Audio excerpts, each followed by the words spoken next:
Disclaimer. The information and education material contained herein is meant to promote the general understanding and dialogue of GAN's processing. Such information is not meant or intended to serve as a substitute for a healthcare professional's clinical training, experience, or judgment. For patients and individuals, such information is not to be a substitute for professional medical, therapeutic, or healthcare advice or counseling. For medical issues or concerns, including decisions about medications and other treatments, readers, viewers, listeners should always consult their physician or, in serious cases, seek immediate assistance from emergency personnel. Prescription information, procedures, and use of medical devices information should be undertaken only by properly trained and certified medical personnel. We specifically disclaim any warranties, express or implied, including implied warranties of merchantability or fitness for a particular purpose. Such information is provided, as is, and is believed to be accurate at the time of its publishing, but it is the viewer's job to evaluate the accuracy of any information found in this presentation. Every case presented is of their own experience, applied by themselves for themselves, and it applies to their case only. Every person experiencing health problems should seek professional medical advice and consult their course of treatment with a doctor. The processes of plasma balancing described herein are a natural process which supports the body but does not replace medical advice or therapies one is already subject to.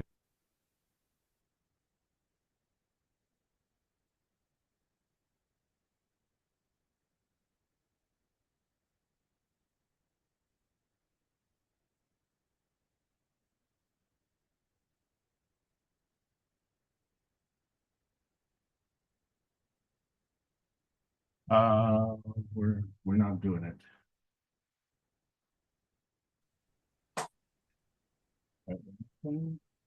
The audio is clear. But I have the wrong picture. I guess it had to have this picture. And how are we now? As you always are, perfect. Okay, then.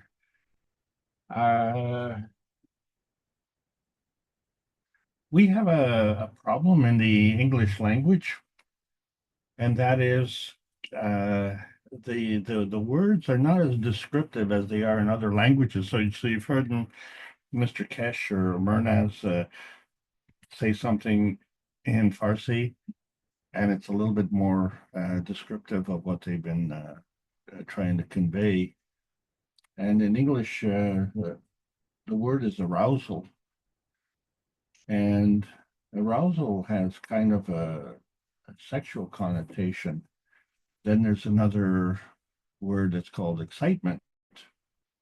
And that broadens the connotation. It still could have a sexual connotation, but it'd be like, you're at a sports match and your team scores, and that kind of elevates your excitement. But there's another form of arousal, that's called upset. And we don't really have a word that kind of really describes it. I mean, upset is kind of like a very gentle word. So what I want to say is that we are on the verge of a great upset, but it's a combination of arousal and excitement. And the question is, how do we do the containment of that? So welcome everybody to the Knowledge Seekers meeting here. This is the Kesh American Knowledge Team meeting of 2025, and I thank you all for attending here. It's a very important meeting because we're following up, obviously, the Knowledge Seekers workshops on Thursdays and the Brazilian ones on Fridays. And it's as we're trying to bring North America forward, what really makes this meeting so powerful is the representation from the other continents that are supporting us, and to the many people who listen to this broadcast and at their leisure afterwards, because of the amount of information that is being disseminated every week. But we're coming up to a very, very key point, and it's really hard to contain our excitement. And this is the Kish Foundation Spaceship Institute teachings on plasma science. We are still discussing advanced inertia. Today we're talking about aggression. My name is Alexander. It is April the 13th, excuse me, 2025. And we're delivering this presentation from Canada. It is the Kesh Foundation North America Plasma Education Series and the continuation thereof, as we're trying to distill the information from many, many years of teaching. And it's been a progression as we go along, not only as students, but as the teachers as well. And this is the important point. We need to bring together different ideas because different people have different understandings and different capabilities of presenting. So it's not Mr. Kesh's way or my way. It's your way to your understanding. But what's most important is to deliver the message. So the medium is not the message. So whether you're a medium or whether you're a large or a medium large, it doesn't matter.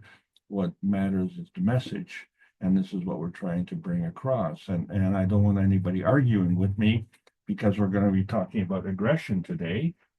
And of course, we are still stuck on the hesitancy highway. And of course, that's the lowest energy state. And probably one of the reasons it's the lowest energy state is because of our aggressive tendencies. So, and that kind of motivated us to go and point our wagon trains westward. And of course, we didn't want to let the tumbleweeds slow us down. But as pioneers, we had to understand that we were the ones laying the tracks. But those tracks had to follow a path where we could shield ourselves from who is slinging arrows at us. And you can't always ask who is slinging them. You just have to dodge them when they arrive. And so, this is one of the things that we're trying to do as we're searching for outer space, because on this plasma highway, we may be in danger of experiencing road rage, which is a density momentum on the plasma highway to our little pie in the sky. And you say, well, how can you have that on the plasma highway? Well, we're not on the plasma highway yet. There's an awful lot of resistance to that. And individually, I think we can all agree that it's kind of hard to understand why that is the case. But it all has to do, I think, with our emotion. And so that word is not described that eloquently in the books presented by Marian Kesh, such as book number 1, The Universal Order of Creation of Matter. So, this is a very scientific book, and it does explain scientifically how these matters come together. We talk about matter, dark matter, and antimatter. But the thing is that it is representative of how all things come together. So depending on the context of what you want to talk about, and of course, to understand that if you're going from one to another, there has to be a connection. And so that's spoken about in book number 2, The Structure of the Light. And then we have book number 3, which is The Origin of the Universe. And some people see that this splitting up is kind of a divide and conquer platform that we have to look at. And so it is kind of demonstrative of our aggression, isn't it? Because that's what it is. It pits two armies together and they fight, or it pits two sports teams together and they fight. But it can also segregate communities. And that is kind of a really strange thing to happen on this planet. And so we've been trying for 373 weeks to bring together with Rick Raman and the Universal Council, the understanding how we are actually one planet, one nation, one race. And that involves justice and world peace. And without that, you cannot have one planet, one nation, one race. And you cannot have one universal community either. And who do we point that finger to? So they often say, just look in the mirror and you'll find out. But, if you don't get it, then you have these 10 commandments. And then we find out there was another group of missing commandments that we call the 14 commandments, total of 24 commandments. And the question becomes is, why do we need these commandments, and how come we don't have corn commandments or dog commandments or bird commandments or fish commandments? But, these are 10 human commandments. So, it's obvious that we are an inferior race because we need these things to, shall we say, contain our aggression. So this is what keeps us from the transmutation highway. And to understand that there are different highways and these highways are working at different energy levels, then we have to understand where we are exactly, and especially if we don't have a map. So if we lay the map out and we see that there are carbon inertia highways. So what that means in terms of inertia is that wherever you are, that is a product destination of coming together of certain factors, at least two factors. So the inertia is a product of inertia of fields coming together, but these fields are also inertia products. So it becomes a product of a product. And then how far do you go? And how far do you have to go to make that connection? Well, I think when we look at the asphalt that's been laid around the world, we find that these highways lead around the world. So you could conceivably travel right around the world on these highways. And sometimes you have to drive onto a boat and have the boat take you across a body of water so you can carry on driving on the other side. Well, the thing is that when we look at our life, we don't know if that's a reflection of our illusion.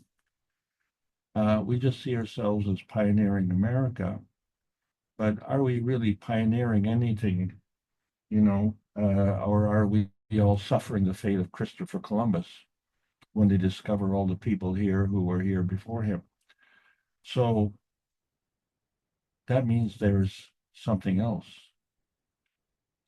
There's more to this picture.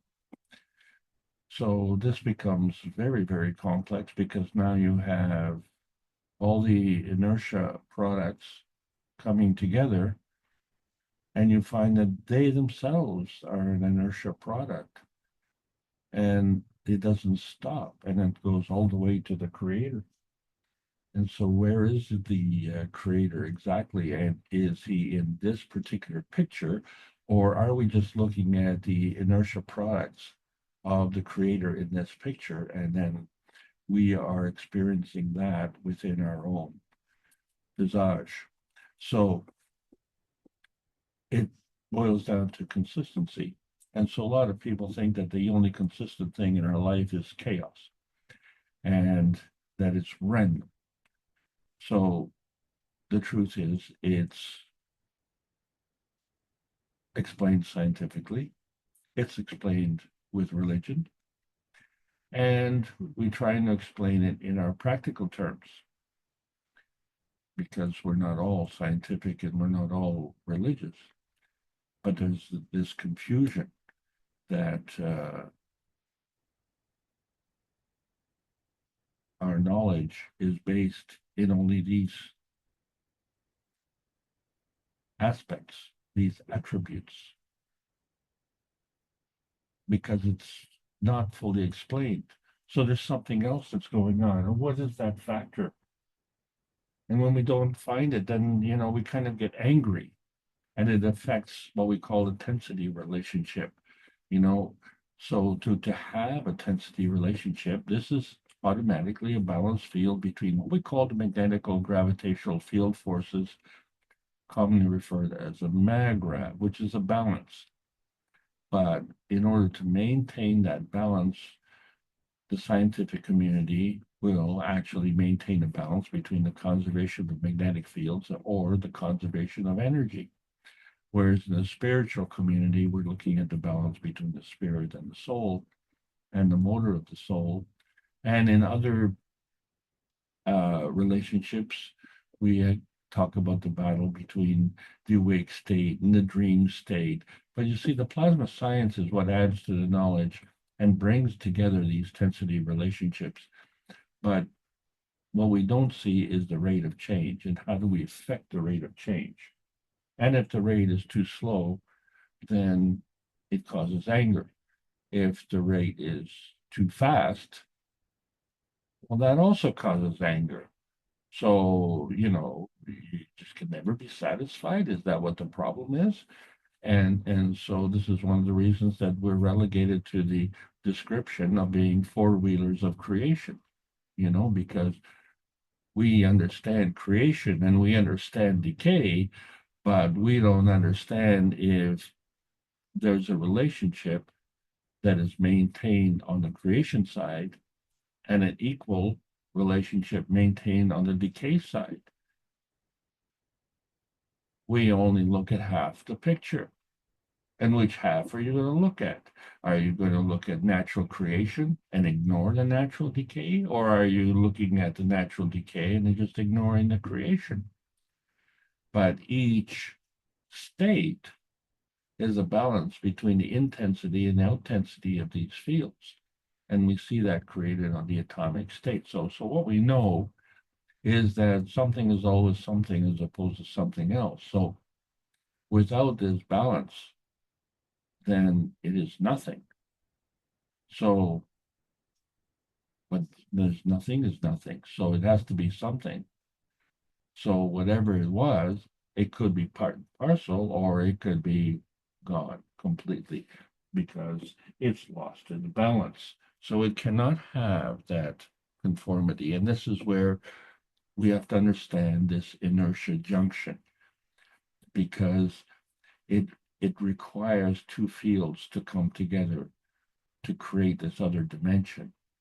So these other fields are all transition matters. And when they come together, they create this transfer state.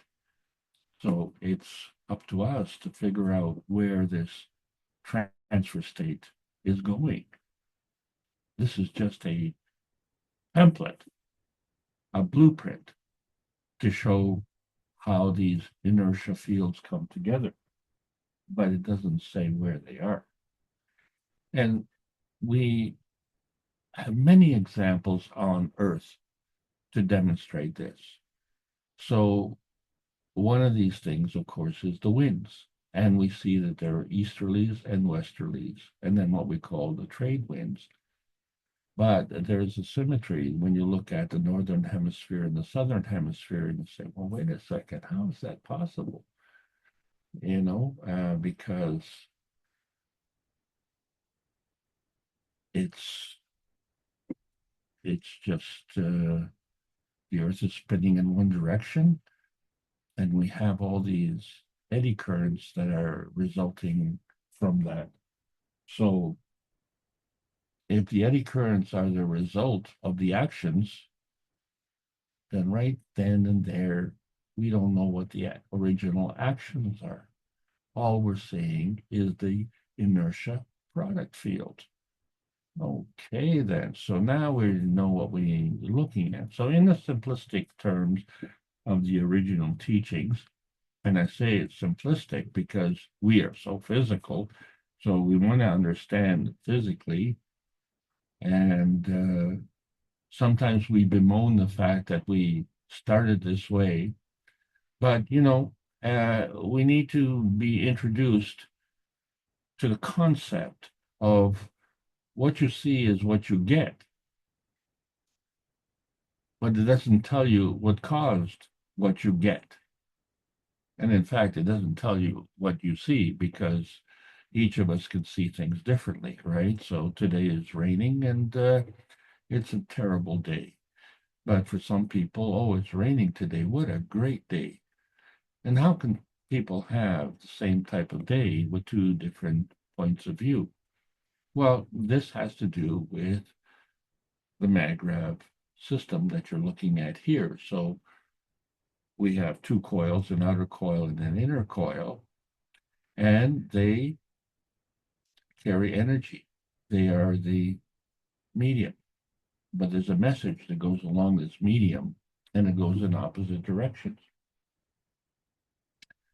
That kind of indicates a confrontation, and it could cause you to be angry.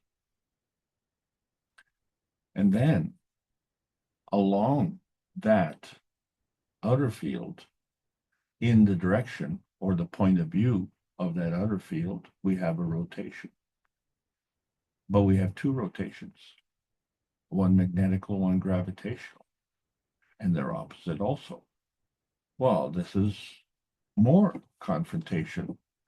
Maybe it makes us even more angry. And then look at the inner field from the point of view of the direction that the energy is flowing. It's opposite, but then it too has a magnetical and a gravitational rotation, and that's another point of conflict. So, my God, we started with one conflict, now we have three, and well, you know, we might as well keep the party going, right? We might as well understand that within the rotating fields,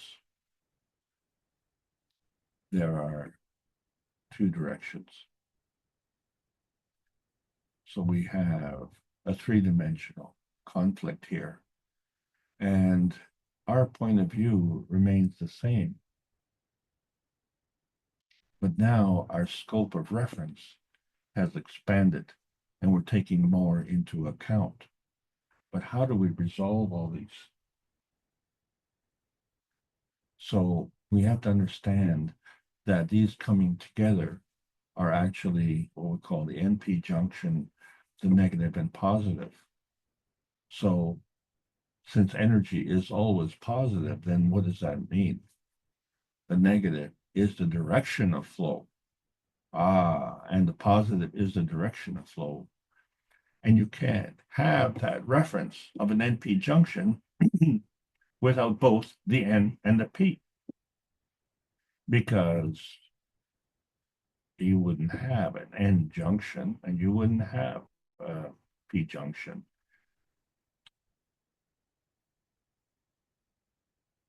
So you can't transfer energy without having both.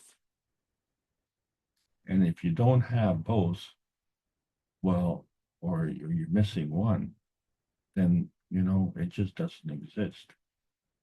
And that is the nature of the existence. So when we're talking about aggression, well, you need two to tango. And so when we look at the energy that comes from the sun, we see that NP junction manifesting, but it's manifesting in a perpendicular motion, and it has a certain mass, and we can stack it up, as you can see. So, and it has different directions in different dimensions, and they all come together, and they give you this gradient moment. And in that process, you have this rotating field, and in that field is your containment. And you say, well, where is the bag that is holding this containment? Where is this bag that is capturing all this mass? And how come this motion is contained with this field, and how come you can stack it? And so we understand that there are two forces working together. And if we understand that there are two forces working together, then we understand that the inertia is the product of these two forces working together. So the conservation of momentum states that with some problem domain, the amount of momentum remains constant. And they say momentum is neither created nor destroyed, but only changed through the action of forces as described by Newton's laws of motion. So that means within that containment, there is a stability. And so we can upset, or we can aggravate, or we can stimulate, or we can excite this momentum. And so that is the energy transfer state that is applied and affects the conservation of inertia. So if we have an increase in energy on one side, we have to have an increase in energy on the other side. But do we understand that it has to be manifest at that particular energy state? So when we talk about the original magravs, and we have the atomic state, and then we have the nanostate, and then the GAN state. So these are all physical states. We know we can see them and we can work with them. But the energy transferred somehow from one state to the other. And in some cases, we had one state completely disappear, or we had all the states working together. So which is it? So somehow, some way, there was this transfer state, and it affected each and every state. So every, what you call inertia, is a product of all of these external forces. And they looked differently in different aspects of it. One of the premium examples, of course, let's say we've all produced copper GANs. And it's interesting where one day the copper GANs is red, and then another day the copper GANs is green. And you say, I didn't do anything. It's not my fault. I didn't touch it. But what changed? So something has affected it, because we know about color. The color changes. And yet the color is a product of the interaction of the light coming from the sun interacting with the magrav condition of the earth. And so it manifests itself in a physical color. But the physical thing we're looking at is a copper GANs. And yet the copper GANs itself can have a different color. So wait a second. What causes that color change? And so that becomes something else. And where is that? So if we're looking at angular momentum and you want to grab onto it, you can't, okay, because it's non-tangible. So we say, well, it's the angular momentum equals the moment of inertia plus the angular velocity. So there's a relationship of the angular momentum, and it's inversely proportional to angular velocity. Either way, the moment of inertia is conserved.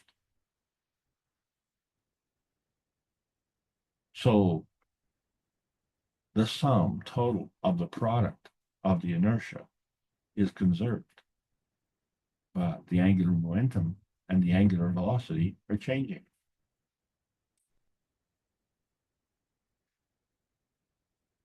So the gradient momentum implies in plasmatic it is going from a higher to a lower.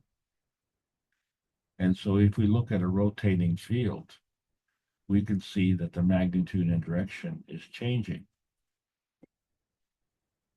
So maybe you've done cartwheels when you were a little bit more agile, or maybe you made cartwheels Or maybe you were playing with the ball and string, and so you rotated the ball around you,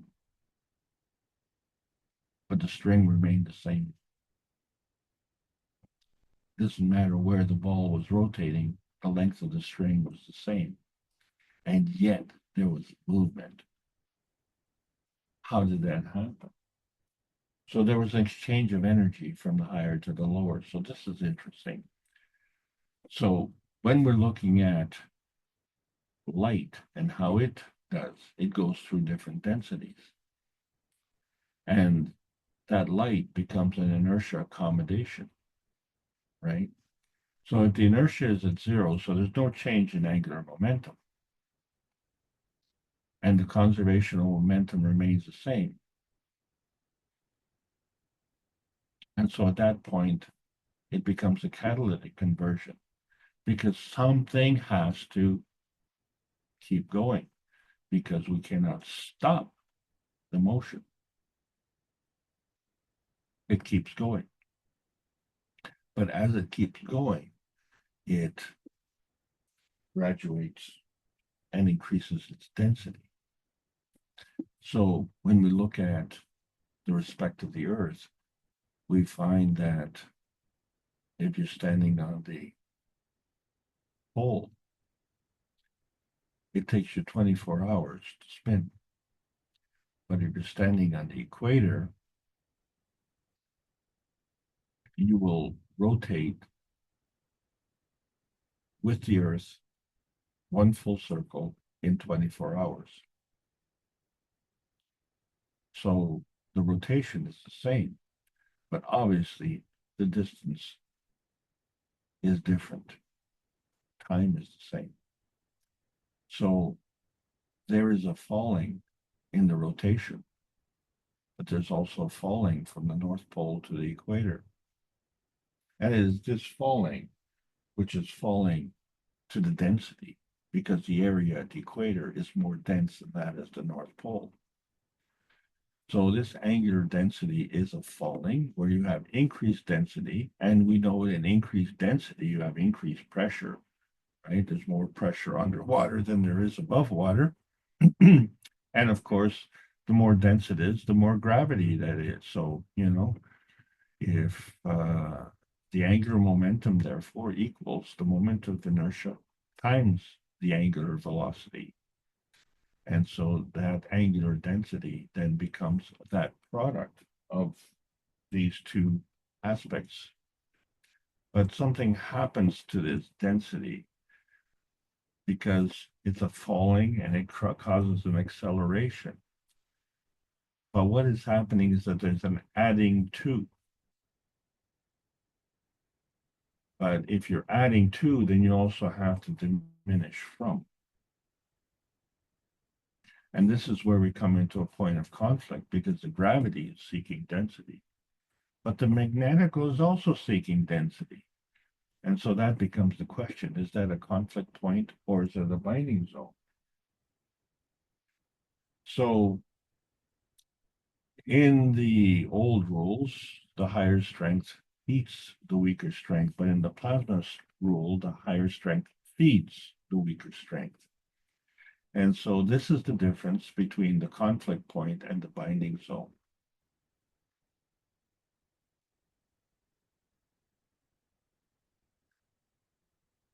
But the conflict point doesn't need to materialize because neither does the binding zone.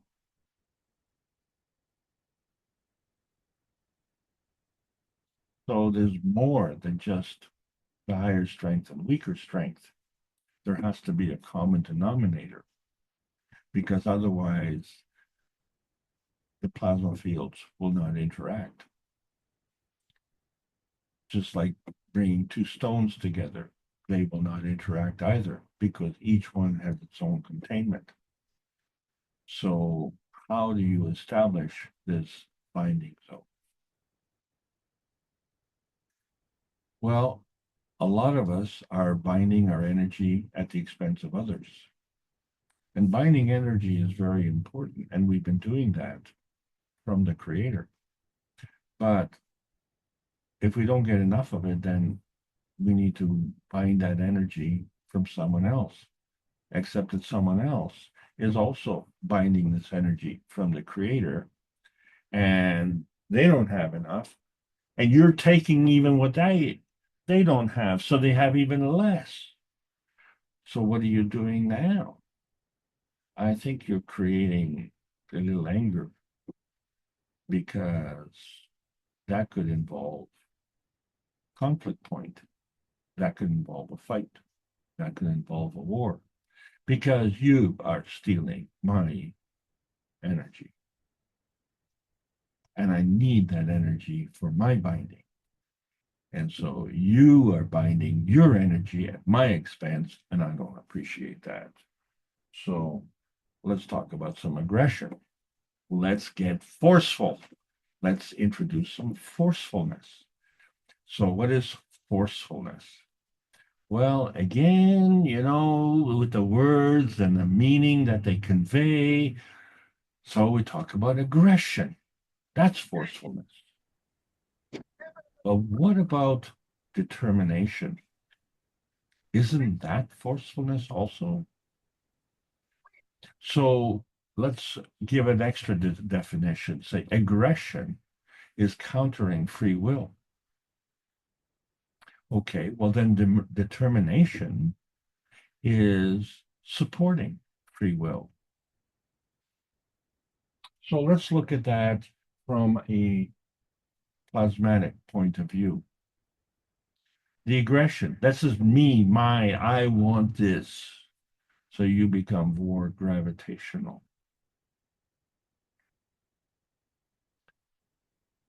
You have to balance that off. What is the aggression doing? Well, it's countering free will. So therefore, we are robbing our gravitational force from the magnetical force. But we still have this forcefulness. It is just more gravitational. So we still have this balance. We still have this inertia field of forcefulness, but it's more gravitational. Now, if we are supporting free will, contributing to the foundational support, that's gravitational. So what is the opposite balance that keeps it in balance? Well, that's determination. So therefore, the determination at that point becomes magnetical. Well, wait a second. Didn't we say that the forcefulness was aggression, and that possibly the forcefulness was determination? And if we are aligning the aggression as gravitational and the determination as magnetical, we would be correct. Because with the aggressive nature being more gravitational, it means that there's a stronger determination to counter the free will. And there's a stronger determination to support the free will of the aggressor. So the opposite is true on the forceful nature of the other. So what we're looking at is the emotional inertial outcome. So the forcefulness is inertia product of the side that is aggressive, encountering free will. And then there's the emotional inertial product of the side that has a determination and supporting free will. They can both be forceful, but clearly one can be a warmonger and one can be a peace provider.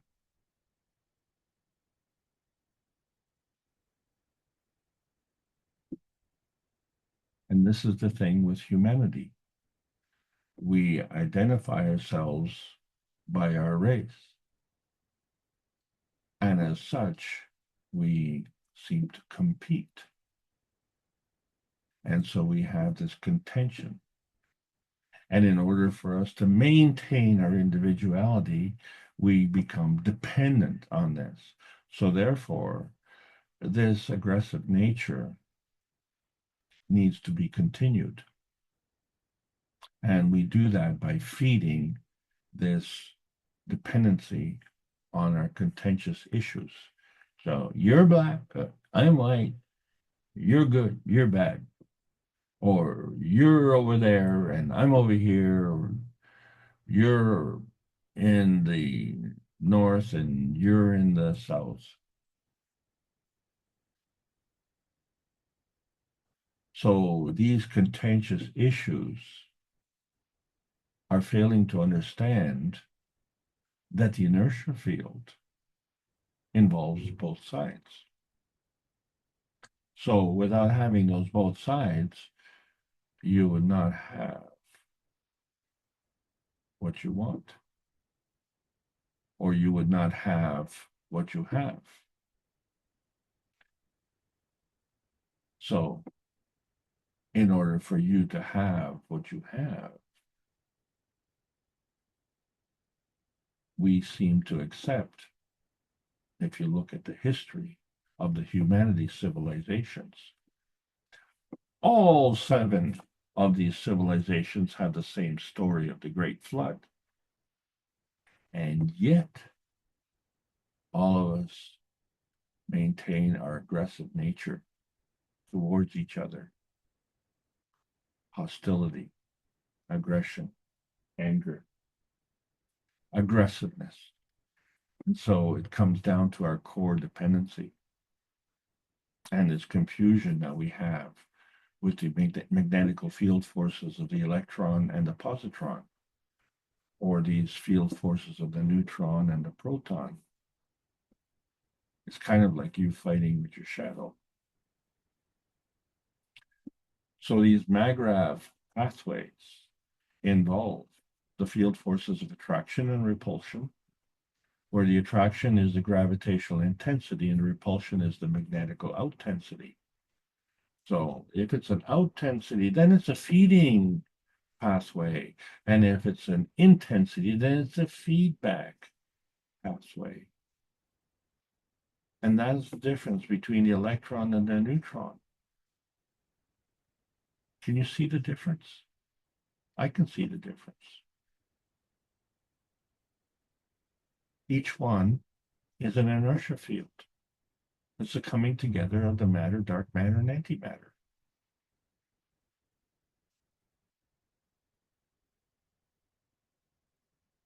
So there is a magnetical consistency. And since we have this relationship of the electron and the neutron, where the neutron is gravitational, the electron is magnetical, then we find that the gravitational construct of the neutron is dependent on density, whereas the magnetical construct of the electron is rotating around this density and wants to be less dense. Because if it becomes more dense, then it becomes part of the neutron. It's no longer an electron. It gets swallowed up.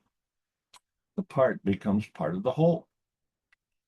And this is the principle of the cups of life. So we have to understand that the nanocoding process of the monatomic science is a reflection of our inner space and our emotional strength. Now, our emotional strength comes from the strength of the emotion. So that would be the cup on the left. And the emotional strength of our physicality, that would be the cup on the right.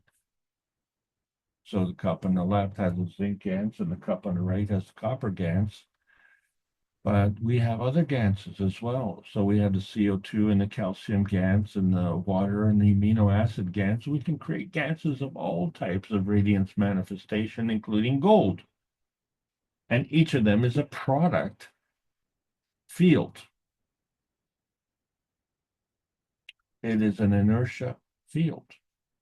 And we identify it as so. It is carbon and 2 oxygen.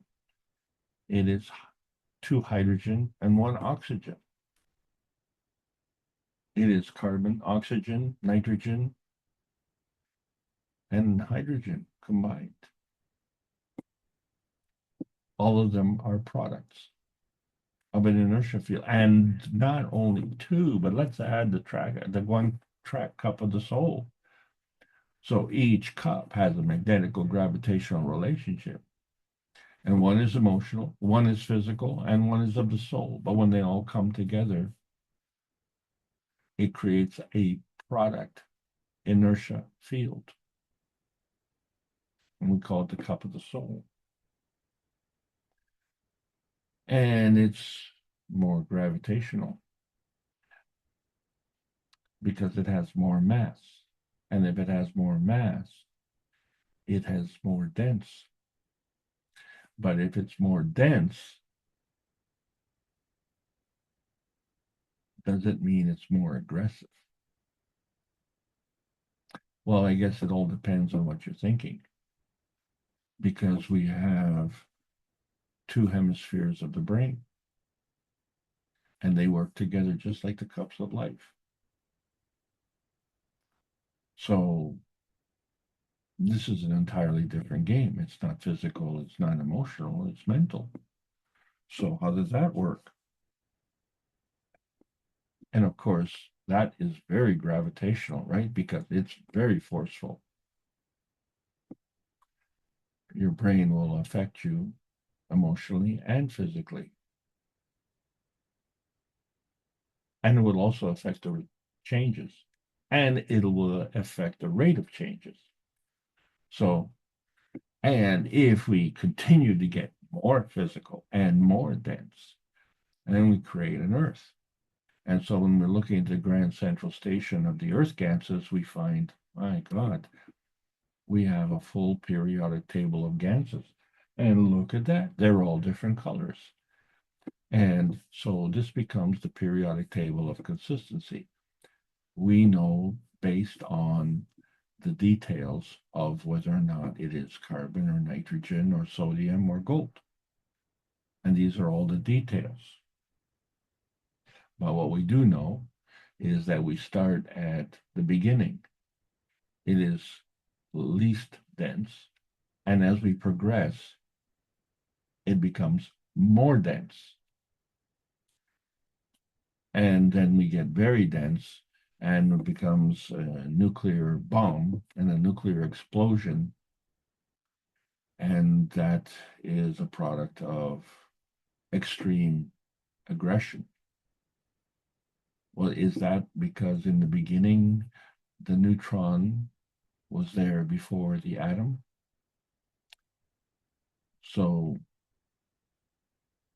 the thing is, the neutron split into the atom and the PM tick. And this is how it came from the darkness and became light. So is that our understanding of divide and conquer? Is that our understanding of the aggressive nature of the universe? Is that our understanding of the inherent aggressive nature of the humanity civilization? Or is that our misunderstanding of how things were created in the beginning? Because in the beginning, we had the principal matter, which was the PM ticks, and they converged together through the plasma dilution technology and became antimatter, dark matter, and matter jet, which we call the principal matter, the transition matter, and the convergence matter. And it created the conversion of the plasmagen matter, which meant it was not physical. But in order for it to become physical, it had to create an inertia field with an environment which followed the same rules. So when we have the plasmagen conversion of one inertia field and the plasmagen conversion of the other plasma field, inertia field, we create another inertia field interaction. And that becomes the product. And so before our plasmagen conversion can be converted to physicality, we need to have a place to go. And we chose the Earth. So before we can go there, the Earth has to go through a plasmagen conversion to its physicality. And now we can go from our plasmagen inertia field in combination with the Earth's physical conversion and create a new field interaction.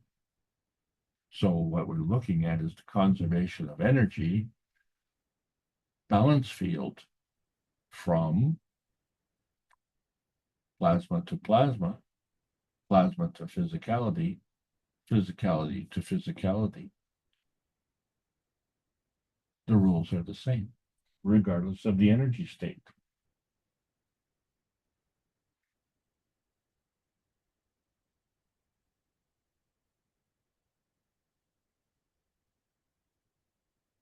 So are we looking at conflict? It seems to be predominantly on Earth.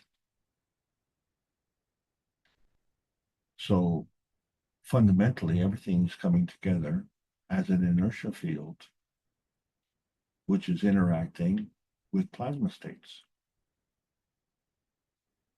And there's a relationship. So we see that even though the Earth is rotating in one direction,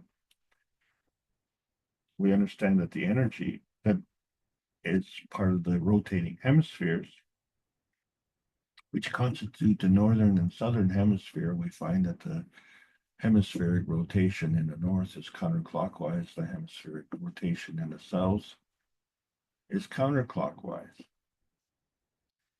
But that's if you're just standing on the North Pole and looking all the way through to the South Pole. But if you're standing on the South Pole, well, guess what? What the North Pole says is counterclockwise, the South Pole says it's counterclockwise. So point of view becomes very important. And then you have the combination at the equator. And these two come together and manifest into the physicality of the Earth. And so because it's at a lower energy state, it has to have a net inertia field, and that is a singular rotation. So both physical fields are rotating in the same direction. And yet we have easterlies and westerlies blowing the wind. So these are not stationary. The Earth is rotating, the winds are blowing, which means energy continues to come. And since we say the energy is coming from the principal matter, which is a PM tick, it comes as an energy pack. And it comes into the different energy levels, which are positioned at different densities. And so which density does it come into?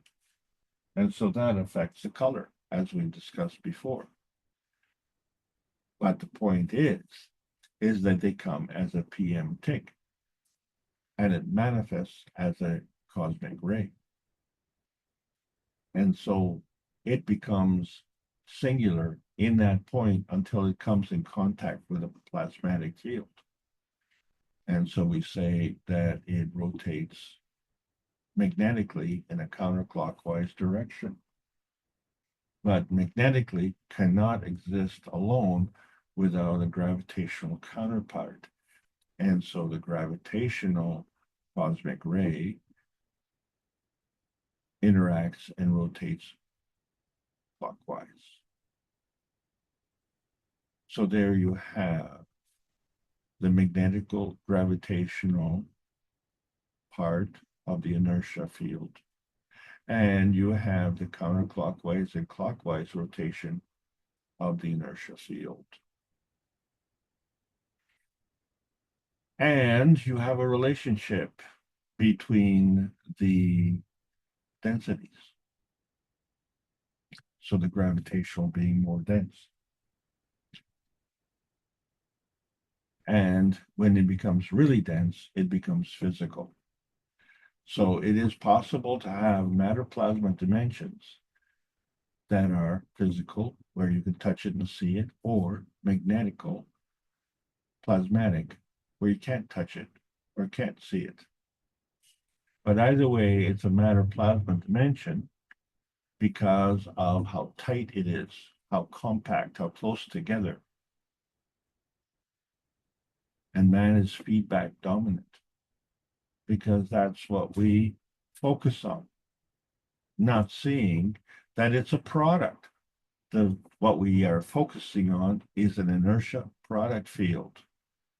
And therefore, we are not recognizing what contributed to that product. So when we look at the uniqueness of water, we understand that water has some strange qualities.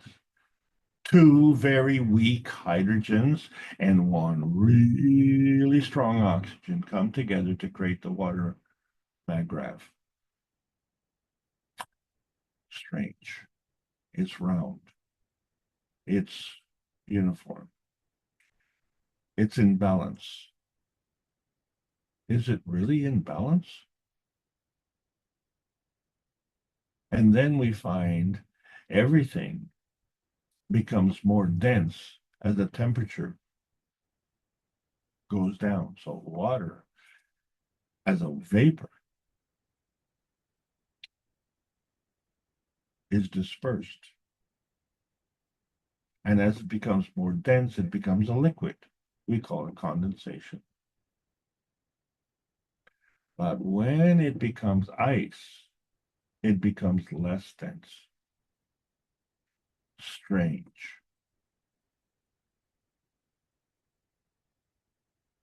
Other products, when they become more dense, they become solid. But they become more dense. So if ice was of that attribute, then it would sink to the bottom of the lake.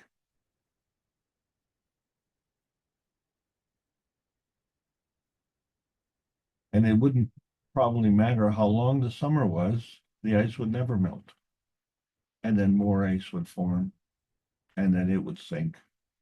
And eventually, we would all become frozen. And that's an attribute that we impart to people who are hard-hearted, because they have this need for gravitational confirmation. We already have this hydrogen, very light, fluffy element, and it comes together gravitationally, because what we see gravitationally in its emission spectrum, which is a fingerprint of its unique characteristics, it is a gravitational representation, which means it came together from magnetical force fields. So in this case, the magnetical field of the sun, the planet, and the creator. So all three of these came together, and we said, let there be light. So now we can see the emission spectrum of the hydrogen. But if we can see the light, then it must have come from the dark. And so we understand that if it came from the dark, well, it must have come from the light. But then we have a gravitational confirmation of oxygen, and it is much more dense. And yet it has the same characteristic, the same emission spectrum, and it's manifesting its color, which represents that gravitational confirmation and a gravitational tracking system that tells you it came together from the convergence of the magnetical force fields of the sun, the earth, and the creator. Oh, isn't that interesting? But it's more dense. So when we look at the transcendence of the P stone, then we see that the hydrogen is negative and it's giving. And we see the water is positive and it's taking. And that's the difference between the density of the water vapor or the density of the liquid water.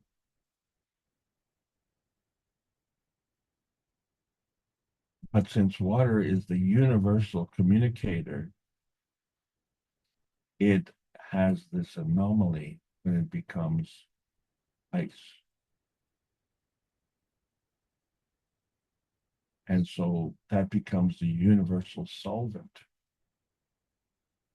which contributes to the peace dome, because it's following different rules than we have perceived on this planet. The point being is that we have dimensions coming together and they combine and they reflect our belief systems and our experience systems. So we have belief systems, 3 belief systems that contribute to our experience. And so we believe our experience. And that becomes the 4th field. That's our observer field.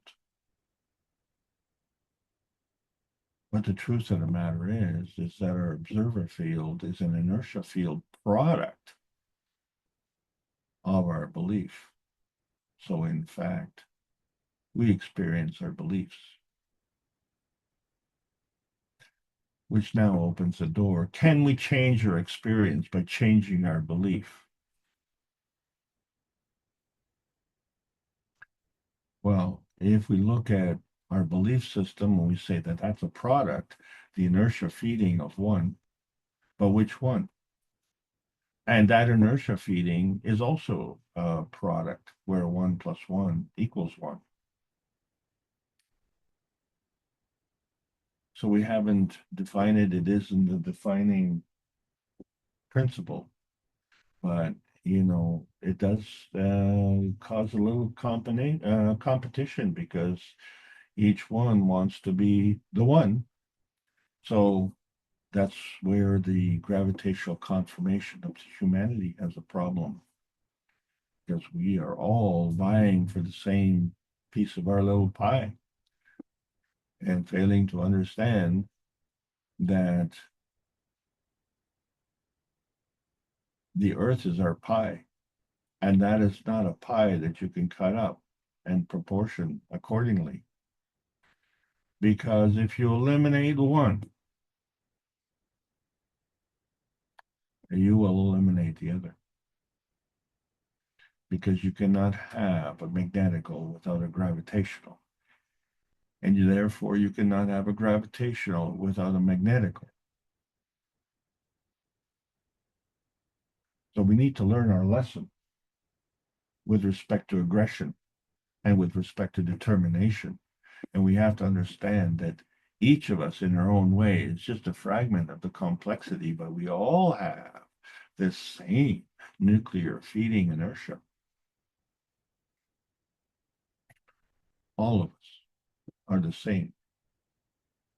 That's what constitutes equality. There's no such thing as being more equal. So in order to look at the earth and the way it wobbles around its poles, it always maintains the direction of flow, and it always maintains a relationship between the magnetical and the gravitational.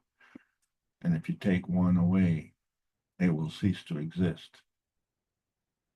So what are we fighting for? What's with all the aggression? And so we find that the gravitational aspects increase with density.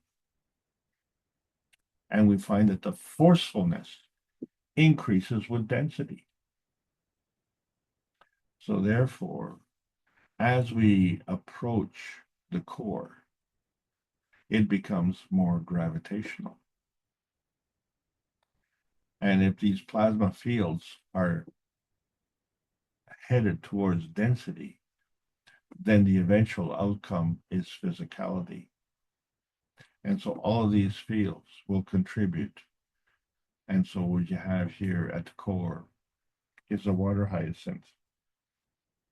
And its physical manifestation is an inertia product field of all of these energies coming together. And that's the whole thing when two forces come together. These two forces originate with the PM ticks and they come together in a rotating field and they create the 3 dimensions of X, Y, and Z axis. And that's the fundamental point at the start. But it evolves, it adds.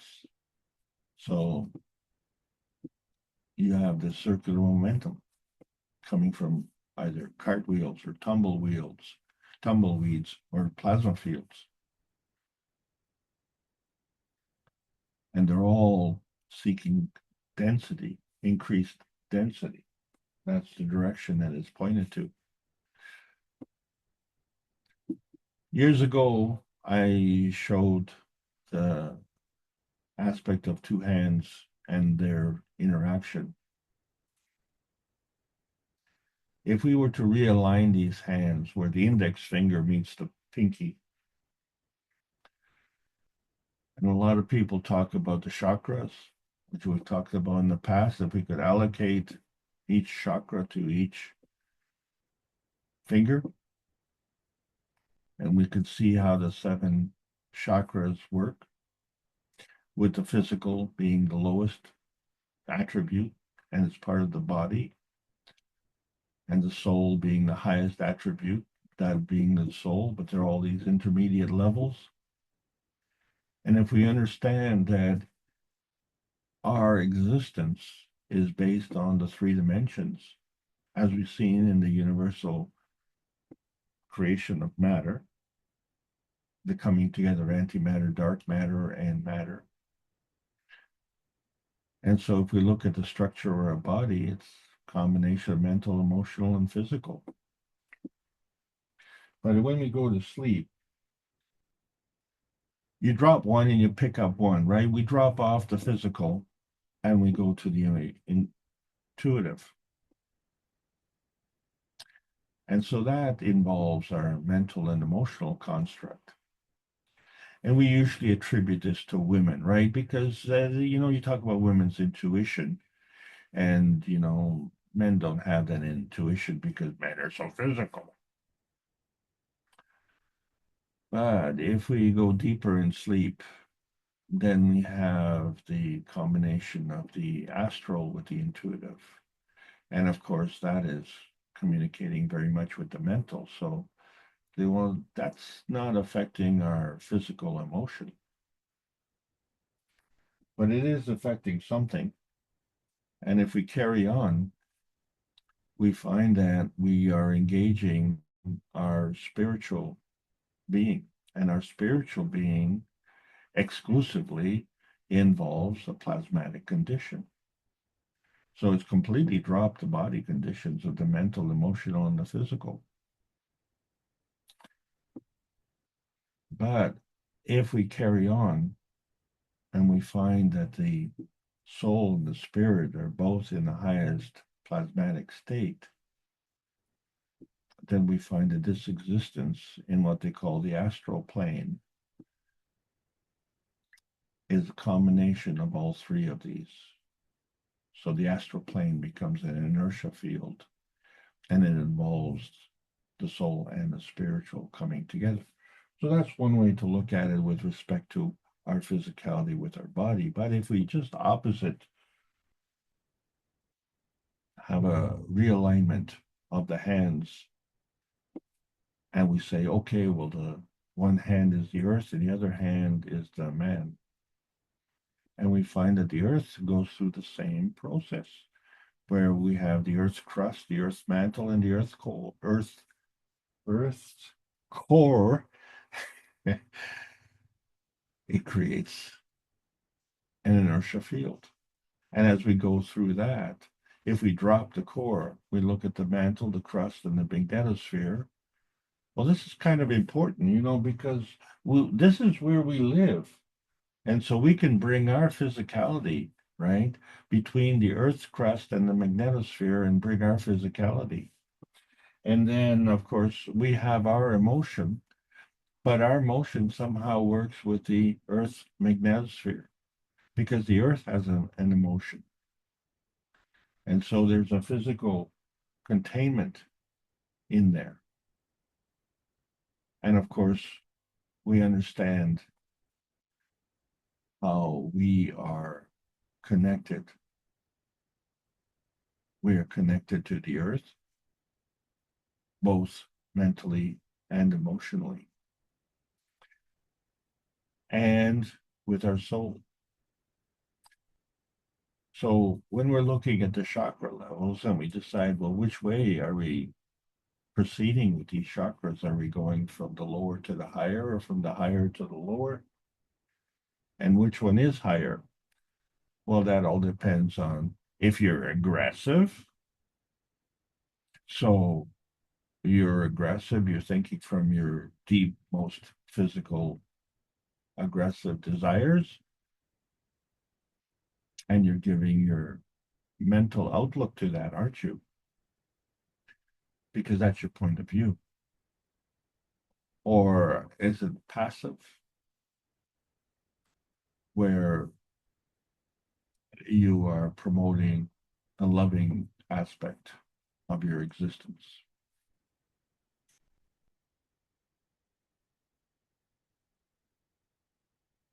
So we understand that the magnetical field of the plasma is less dense and the gravitational field is more dense. And so this becomes the root of the aggression. So we talk about going through these steps, ratcheting through. Ratcheting is to cause something to move, usually up or down by steps or degrees. And in that process, we can either tighten or we can unwind. And that, of course, we can tighten clockwise or counterclockwise. And likewise, we can unwind clockwise or counterclockwise. But if the tightening was done counterclockwise, then the unwinding has to be done clockwise. So the two are related. You cannot just say the tightening is always. But we do. We say if you are screwing in, you're tightening and it's clockwise.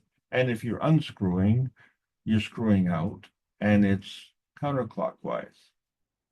But that's a physical rule. That doesn't apply plasmatically. It only applies physically where you're strapping down and securing a load. Because what you're trying to do is to screw it down securely.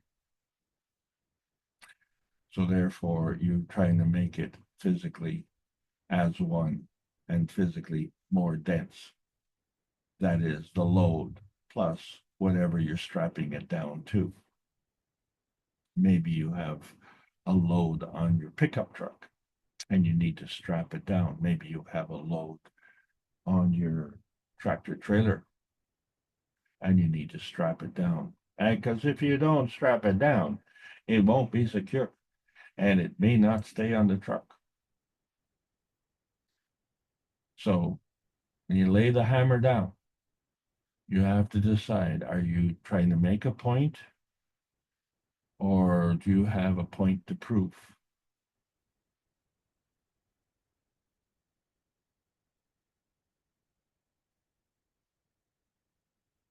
So this screwing around,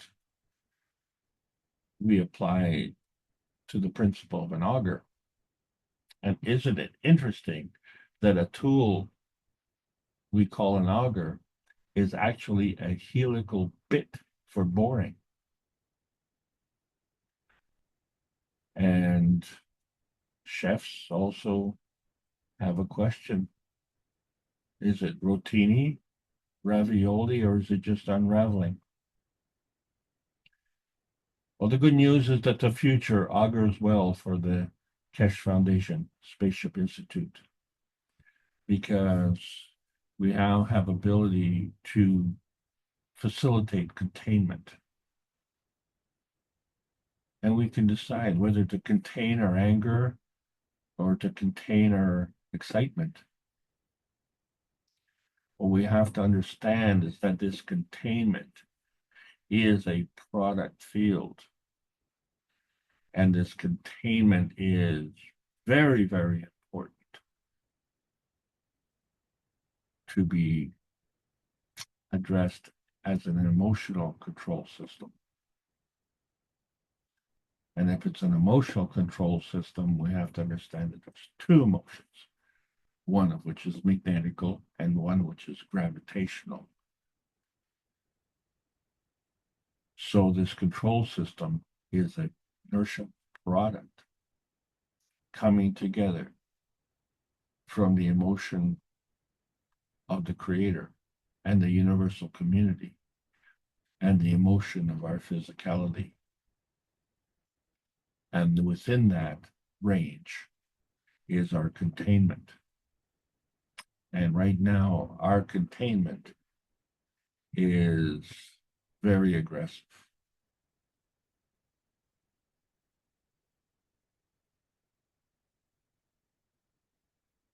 Extreme forcefulness through aggression, not extreme forcefulness through determination. So we as humanity, we have to set up an inertia shielding. Sure, from hostile, from aggression, or from environmental harm. But that environmental harm isn't just the changing conditions on the planet, but the changing conditions that were caused by, shall we say, unseen forces. Forces who are more forceful in their aggression than they are in their determination. So we have to understand what a two-way street is the coming together of the natural creation of the outensity and the natural decay of the intensity.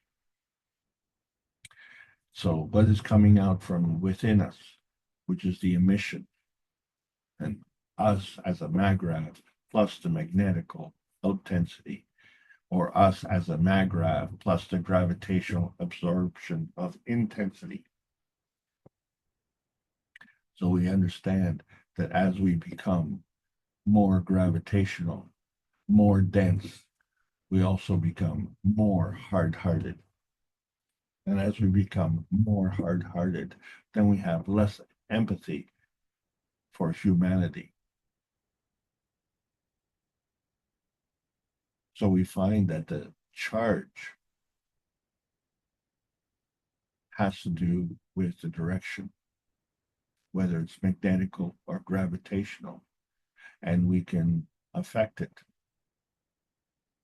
because there's a rotation, there's an orientation, there's a direction of flow.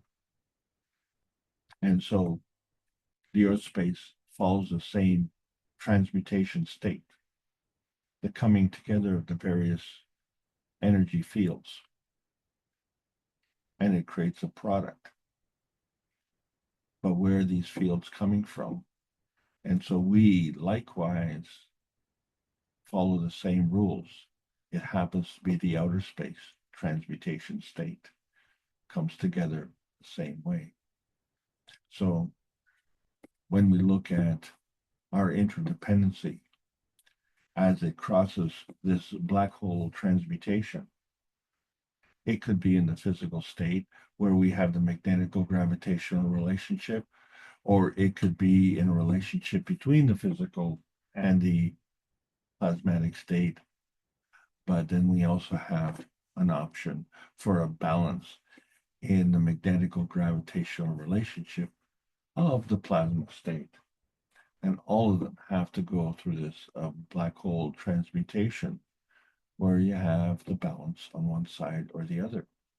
And so the inertia of the mind comes to the same creation, where the soul of the earth and the soul of the man combine as each one being an inertia field, but they come together and they work with the soul of physicality, which is also an inertia field. And it too interacts with the soul of the man and the soul of the earth. And then you create the physicality. But you have to have the physicality of the earth before you have the physicality of the man, because the completion of this product is the environment that you're manifesting in. And it all comes from the top down, not from the bottom up. And that's the roadmap to the plasma highway. But we have this deficiency of 20% because the universe is giving us 80%. And so that's an arbitrary amount, but it shows the relationship where the intensity feeding is feeding our existence and it's feeding our physicality. And then we feed back from that physicality. And as such, we determine what is the feedback? Is it enough? Do we need more? What are we lacking? And do we need to be more aggressive? Or do we need to be more determined? So we look at the universe and how it's created. It exists from energy, and energy is always in motion. So all things are in combination as they come together. And we're looking at the food that we gather. So it's the soul that feeds us. And if we would provide the pattern, then we would get the energy. So you decide how you want to receive. You have to tune in, turn on, and drop out of your resistance and become less dense. So this is where the substitution comes in, the transference of the gravitational dominance.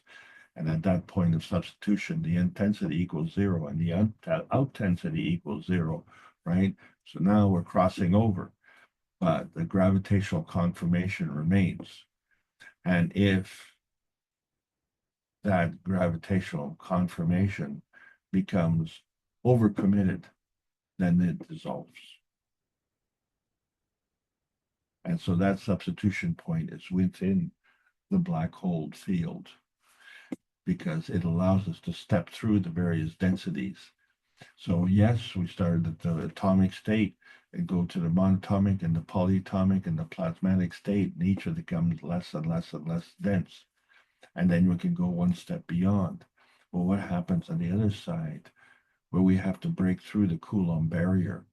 And that is extremely dense, it's extremely strong, it's extremely aggressive. But we can go one step beyond. But we have to do it a little bit differently and not be so aggressive. But we need to be more determined and understand that our forcefulness is an inertia field. So here we are beyond the Sanya, which was our meeting of last year. The forces come together and we created gold. And it represented part of the Earth space consistency, whether you were in North America or in the Far East Asia. It doesn't matter. But what matters is your smaller spheres of density, where we become more dense, more smaller, more compact. We become more aggressive, and we become less emotional and more hard-hearted, lacking compassion for our fellow man, and become totally oblivious to the heartache we cause. And we become equally oblivious to the damage we do to ourselves. Because it's only in the physical dimension that we have this delay in consequences. But there are consequences. So that's the balancing out that affects your transmutation, transition. This planet has its own transmutation transition, and it's balancing. And we call it the blue planet. And it's thanks to the anomaly where water, as it becomes more dense, as it becomes more gravitational, it literally becomes ice. But it is not as dense. It becomes a universal solvent. And it's a major component of our existence on this planet. And it's a major component of peace on Earth. There are many points on the field strength of the dove, and we need to find and research the Kesh space plasma, because we're only at the beginning. We're only scratching the surface, if you will. We need to dig down into the more dense layers and find the wonders that are hidden from us. It's not to be more aggressive, it's to be more determined. And as we're learning with the transmutation flight training sessions, how to achieve this transcendence. We're in the 3rd month of a 3-month series. And we have students that are advancing very rapidly, understanding the transmutation, which is the range transition which transcends the inertia field of the transmutation dimensions. So the laws of conservation govern covalent, trivalent, tetravalent bonding attributes, but the containment of inertia is manifest through the contention of equality. And the soul of man cannot be abandoned or compromised. That's the anomaly. So the color of man is based on the integration with the soul of the man. This is the intensity and integrity of man. And we can see the level of the density of the man by the color, not of the skin, but of the true intention, whether it's peaceful or whether it's aggressive. And we can see that. If only we would put up our antennas to understand the message feeding and the feedback manifestation, tune our transmission transition. Because that transition is dependent on the selection of one force, which is magnetical imbalance, by the forced selection of another gravitational force. So the force is forced through the forcefulness, and the resulting selections feed the Magrav manifestation. So this selection manifestation is predetermined. If we would only enlarge our schemes of reference, so that means it's bigger, that means it's less dense, and your emission of intention consistently affects the standard folding deviation and leaves no room for war. But choosing the peace dome of intention, which is the least dense, so this transmutation manifests in balance with the peace dome. That will eliminate the aggression, which we mistakenly refer to as our anchorage, because the soul is anchored to the blood and the blood is anchored to the earth. And so we seem to attribute that to the gravitational density. And then we question, are we hot-blooded or warm-blooded or cold-blooded? We have to understand that it's peace and harmony and the greater oneness that are the primary attribute, the forceful attribute for the anchorage to this planet. So we have to augment our reality, augment by increase, to understand that there's a flux and a flow towards, to, into, within, through, out of, and from every charge, every form, all mass, matter, or substance. So we need to intensify and extensify what we are. We're talking about a balance here. We are, and we need to be connected. So that connection supports the flux of the continuous change. And that connection is hooked on life.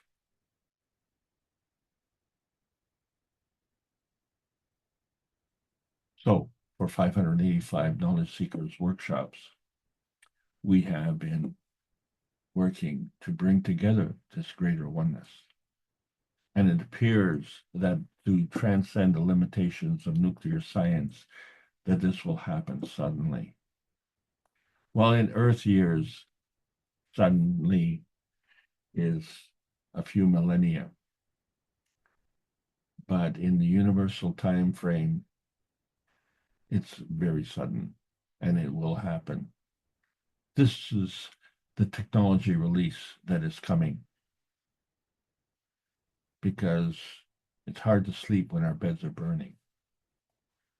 So we need to bring the scientific rescue, the financial rescue, and the political rescue, the coming together and convergence of all of these fields, and create the inertia field of peace on this planet through the Keshe Foundation Spaceship Institute, bringing the plasma science that is welcoming all the beautiful knowledge seekers learning from the new selection process of the new plasma science. And it is based on the World Peace Treaty. So choose it, sign it, mean it, enforce it, be more forceful. Is the moment and the momentum of inertia a paradigm starter or a stopper? Well, that it all depends on what you want to be. So the self-importance is the winding river of inertia of adulation. Is the peace dome of outer space an umbrella, or is it a fountain? Is the inertia of the present governed by the dimensions of history? How do we impart the importance of self in a universal context? So here we are, elevating man's anger, but by unwinding the density of the new physical transmission dimensions. Plasma science needs to be delivered daily via the Peace Dome in a practical exchange for peace on Earth. And that is the welcome mat to the new outer space age. And thank you all for allowing me to present. I hope you enjoy this trip.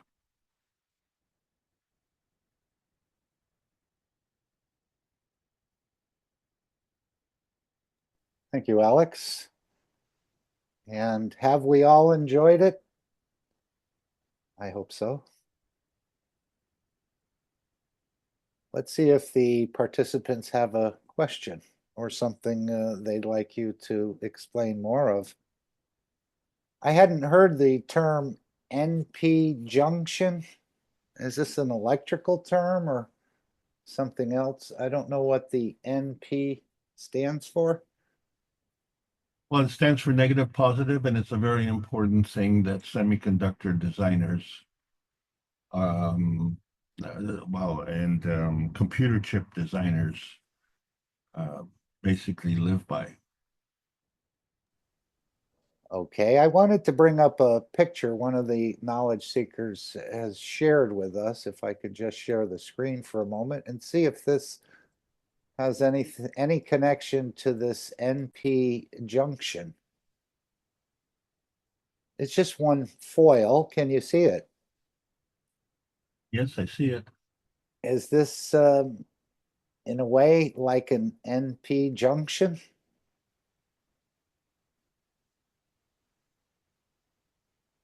I know it's something for us to practice with, learning to give and receive energies.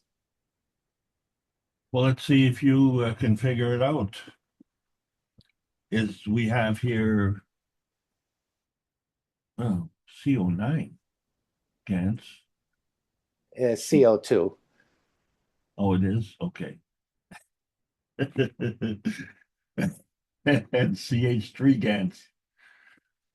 So which one is negative? Which one's positive?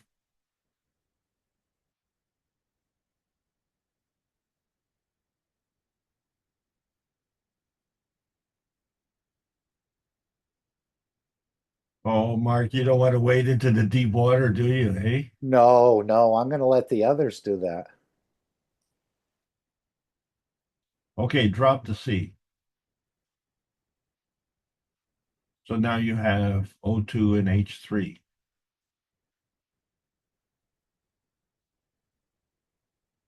So which one's negative? Which one's positive? Anyone? Yeah, the H is positive and the O is negative, correct? 100% wrong. Really? Congratulations. Only you could be a master of perfection. So based on surface to volume ratios, Oh, surface to volume. I thought charge. now you're 100% correct. It's amazing how you can flip-flop like that. So by mass, oxygen is 8 and hydrogen is 1. So 2 times oxygen is 16. 3 times hydrogen is 3. So the CH3 is negative and the CO2 is positive. Okay.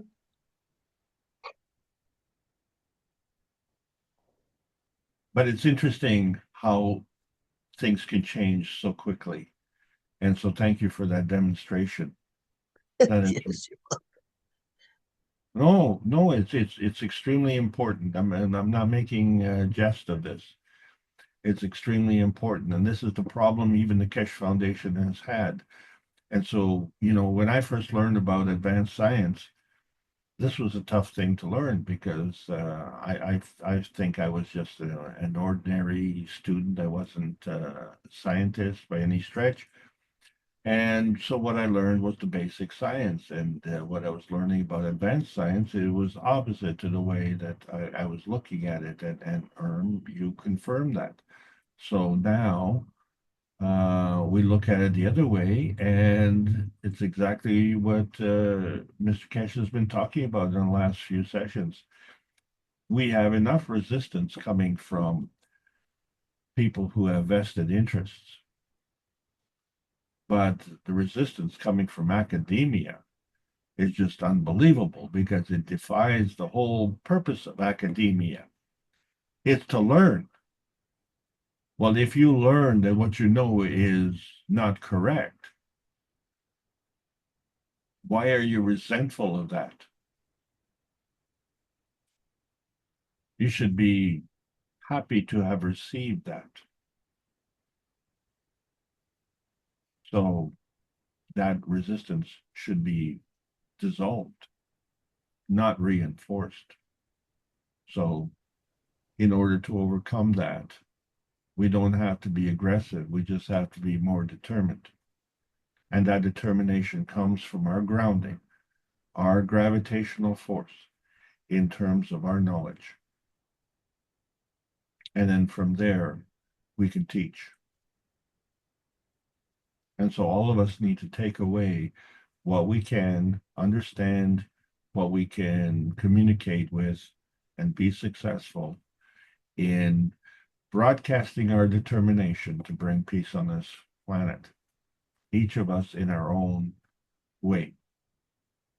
And we should be confident in the truthfulness of that, because I think each and every one of us who are normal, when I say normal, not hard-hearted, but warm-hearted, not cold-blooded, okay, but red-blooded. And I have another question in relationship to that.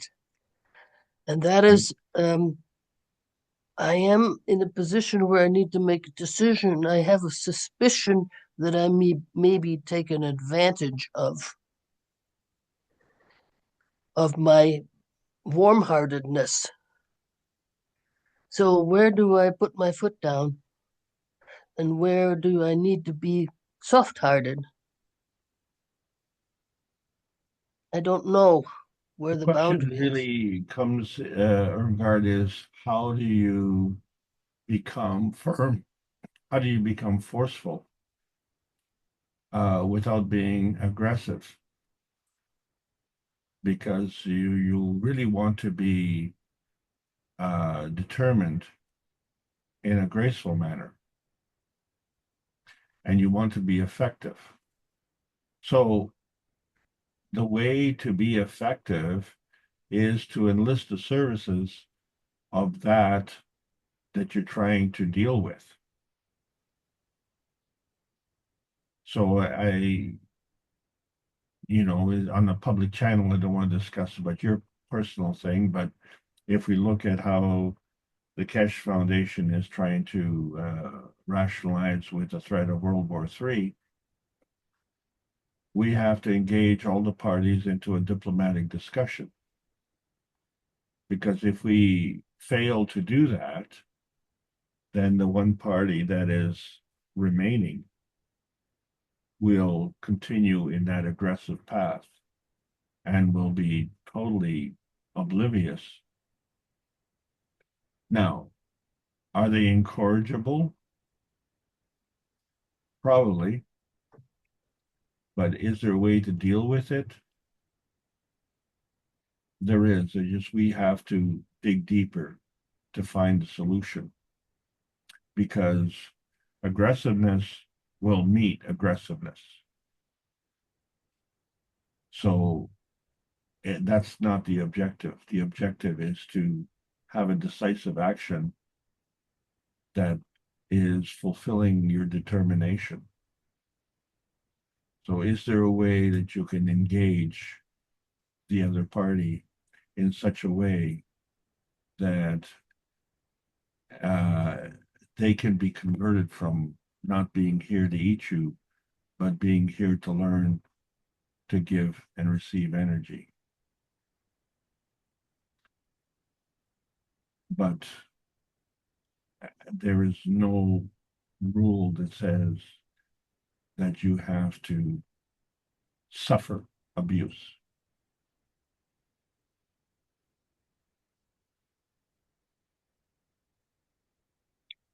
Okay, thank you.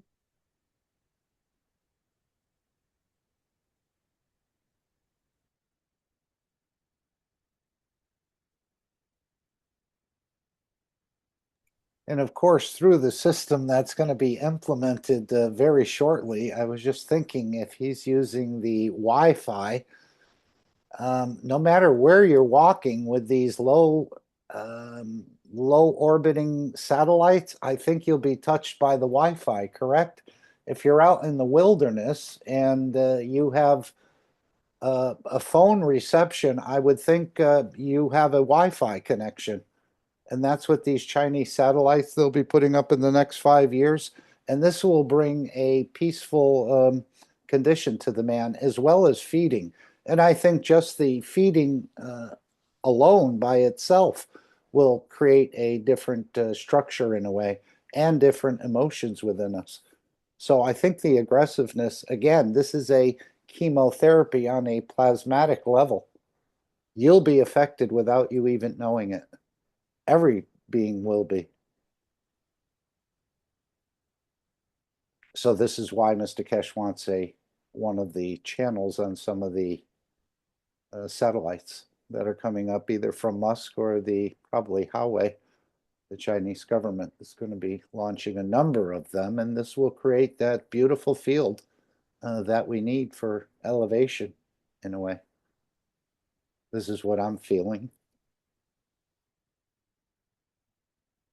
And as he said, if you're in that environment and the woman in the Sahara Desert cannot afford the cell phone, but there is a Wi-Fi there, this will be all it takes, I believe. But we'll see.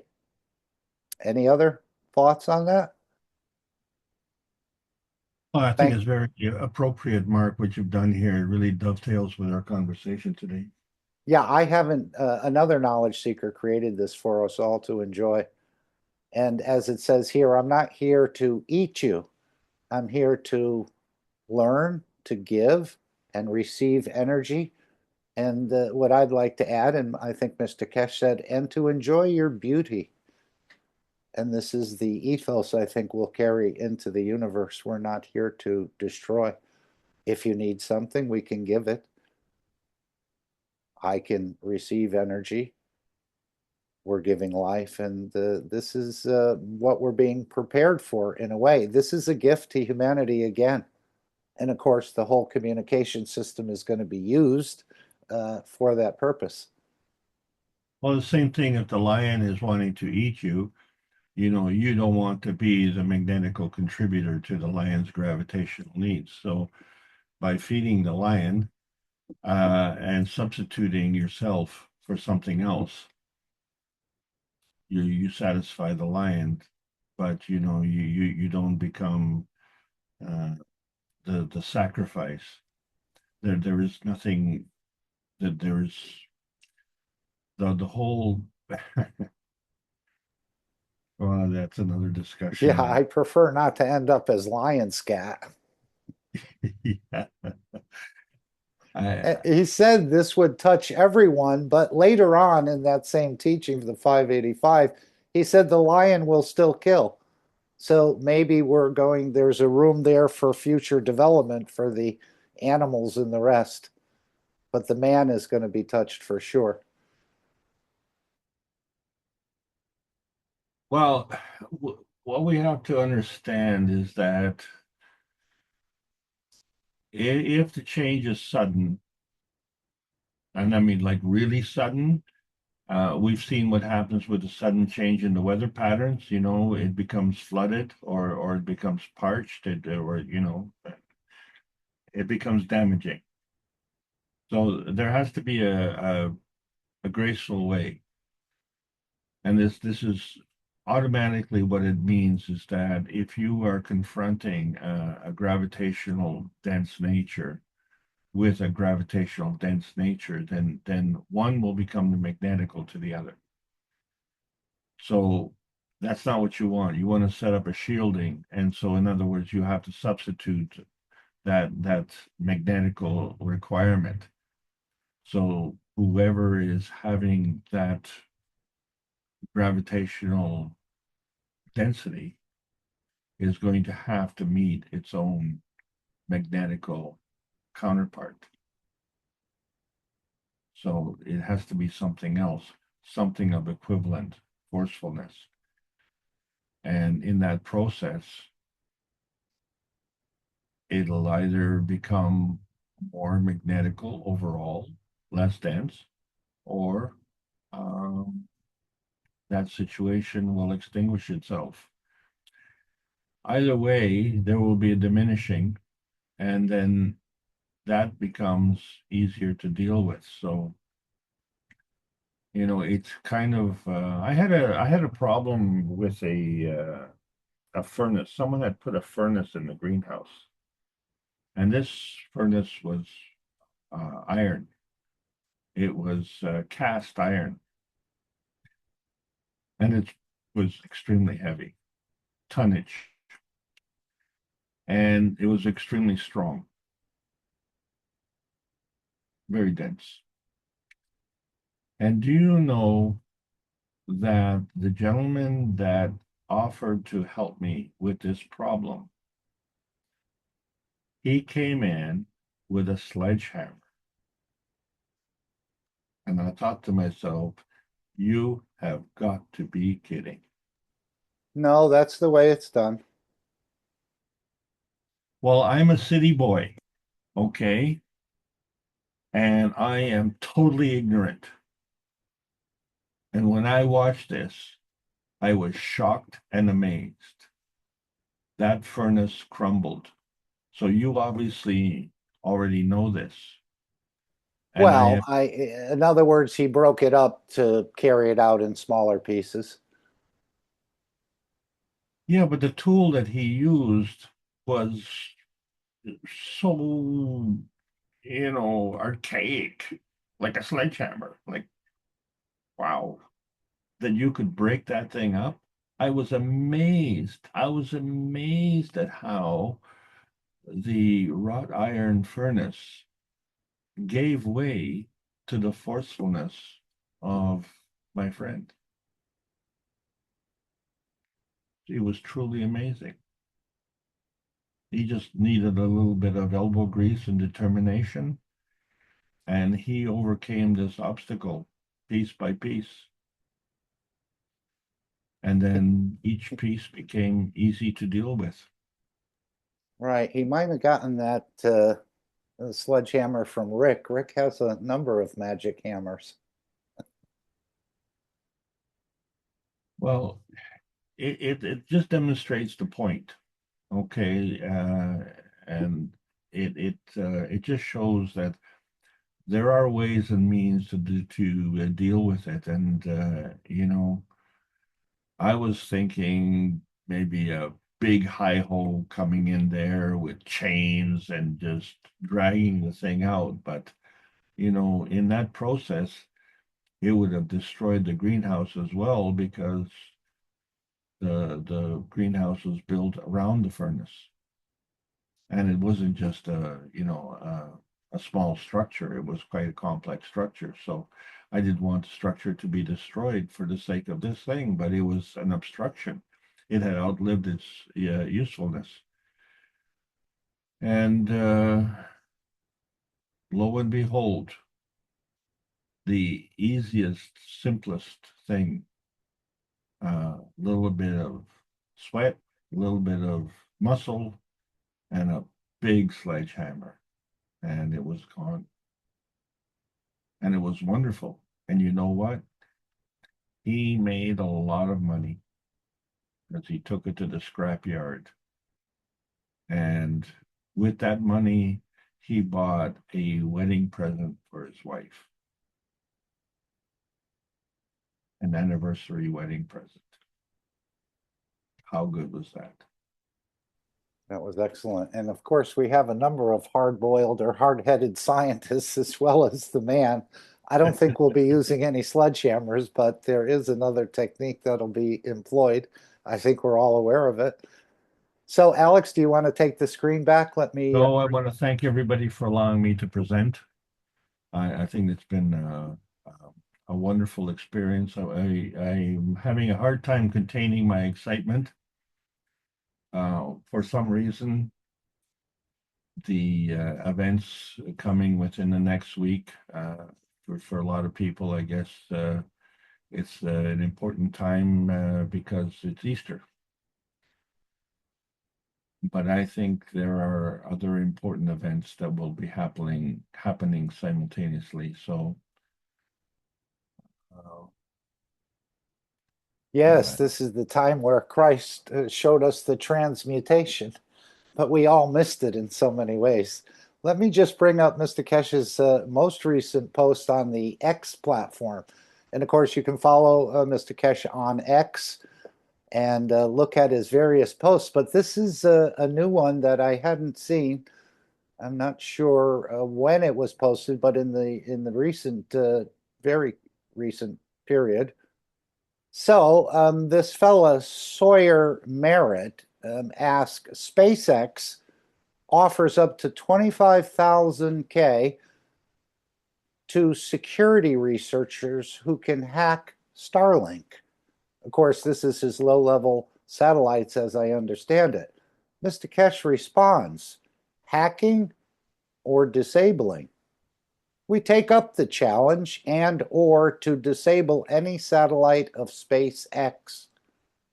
We offer SpaceX 1 million US dollars if they could ever recover their satellites. We are ready to take this challenge up and disable multi-satellites at the same time we choose the time and the place. We did not develop this technology for capturing satellites, but to extract meteors and asteroids, and possibly in the future to capture unknown flying objects in space before they crash into our flight systems in space. And of course, this is what Mr. Kesh said the cosmic ray material was originally created for. In a way, the strategic defense of Earth. I just added that in on my own. We continue with the post. We can either magnetically block all communications in a given area of our choice, covering hundreds of kilometers, square kilometers of airspace, and up to above Earth atmosphere. This technology in parts was tested in May and July of 2023 in northern China, in the presence of the Chinese military generals appointed from Central Command. This technology has to be available to all nations as we collectively become conquerors of space in the coming years. This new technology, this new advanced technology in parts, will be brought to the attention of scientific world starting April, May of 2025. We wait for response from SpaceX and its operators if you have access to them or if they read this article.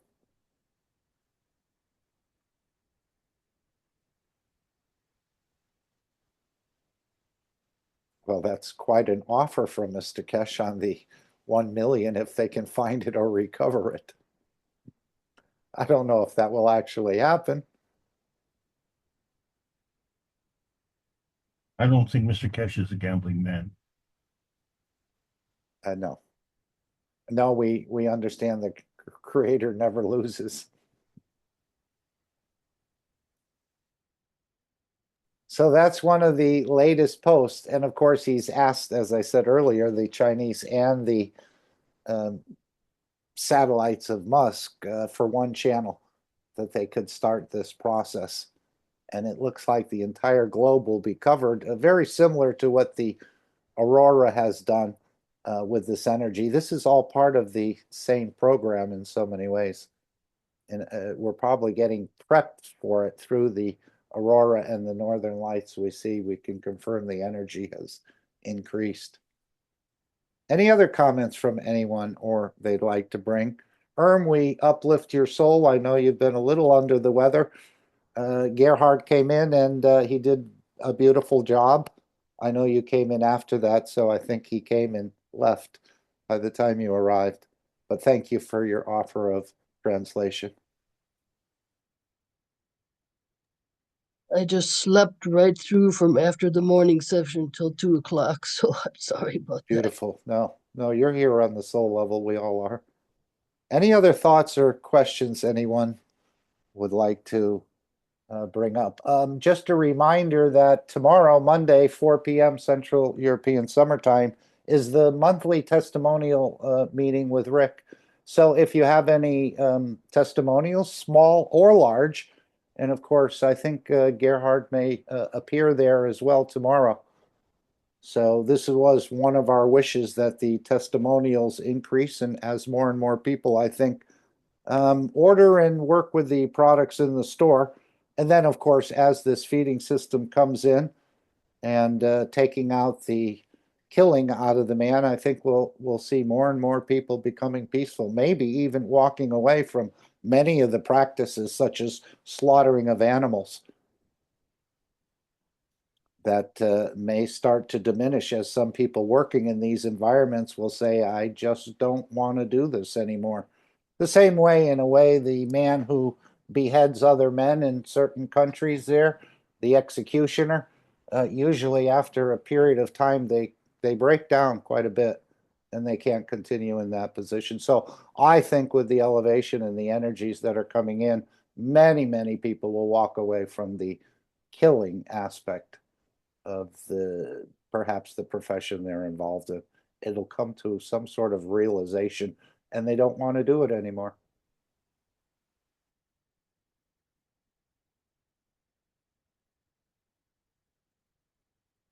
So we're in for some very, very large surprises on this planet, and this is part of the change of the technology to welcome the new child into the universal community.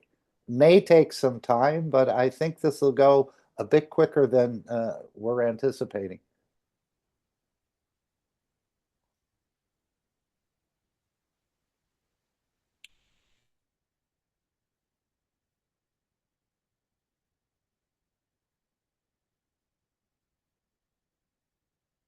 Okay, any other thoughts or questions anyone would like to add? I'm going to play the final disclaimer and the meeting will come to an end. Thank you, Alex, for a very beautiful teaching.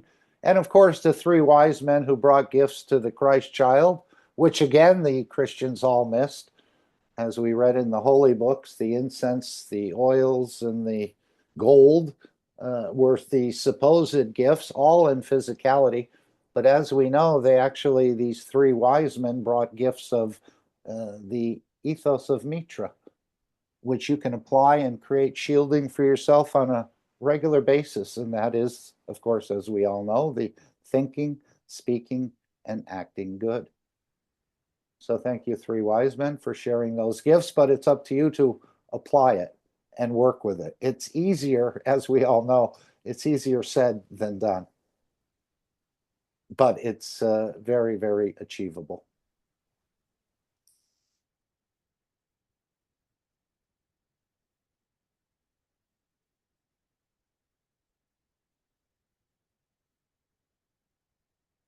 Thank you, Jefferson. He says, thank you, Mark, Alex, and everyone. Yes, we're all involved, as Mr. Kesh said, whether we realize it or not. We're not here by coincidence, and there's a bigger body of work to be done, and I think we'll all play a very small part in handling this very large change that's coming on planet Earth. So again, we're not national security threats. We're actually national security assets for this planet. Thank you all for being here today. Any other thoughts? Is someone holding something that they'd like to add? If not, we will close with the disclaimer of the Kesh Foundation, the beautiful disclaimer. And we'll see you perhaps in the testimonial meeting tomorrow. The one planet, one nation, one race. And of course, as Mr. Kesh said, we're planning in conjunction with the Kesh Foundation to deliver that promise of the Universal Council, which is to feed our citizens. And I believe this means all the citizens on planet Earth, including the plants and the animals and the rest. But we'll have to see. But man is certainly being prepared to be touched in a bigger way than has ever happened on this planet, because the decision's been made to bring us into the universal community. As you choose, of course. Thank you all for being here. Have an amazing rest of your day. Thank you, Alex, for presenting. And we'll see you in one of the upcoming sessions. Thank you all again. Let's make sure we're sharing this properly. And I'll just bring this back to its starting position. And have an amazing rest of your day. Disclaimer. The information and education material contained herein is meant to promote the general understanding and dialogue of GAN's processing. Such information is not meant or intended to serve as a substitute for a healthcare professional's clinical training, experience, or judgment. For patients and individuals, such information is not to be a substitute for professional medical, therapeutic, or healthcare advice or counseling. For medical issues or concerns, including decisions about medications and other treatments, readers, viewers, listeners should always consult their physician or, in serious cases, seek immediate assistance from emergency personnel. Prescription information, procedures, and use of medical devices information should be undertaken only by properly trained and certified medical personnel. We specifically disclaim any warranties, express or implied, including implied warranties of merchantability or fitness for a particular purpose. Such information is provided, as is, and is believed to be accurate at the time of its publishing, but it is the viewer's job to evaluate the accuracy of any information found in this presentation. Every case presented is of their own experience, applied by themselves for themselves, and it applies to their case only. Every person experiencing health problems should seek professional medical advice and consult their course of treatment with a doctor. The processes of plasma balancing described herein are a natural process which supports the body but does not replace medical advice or therapies one is already subject to.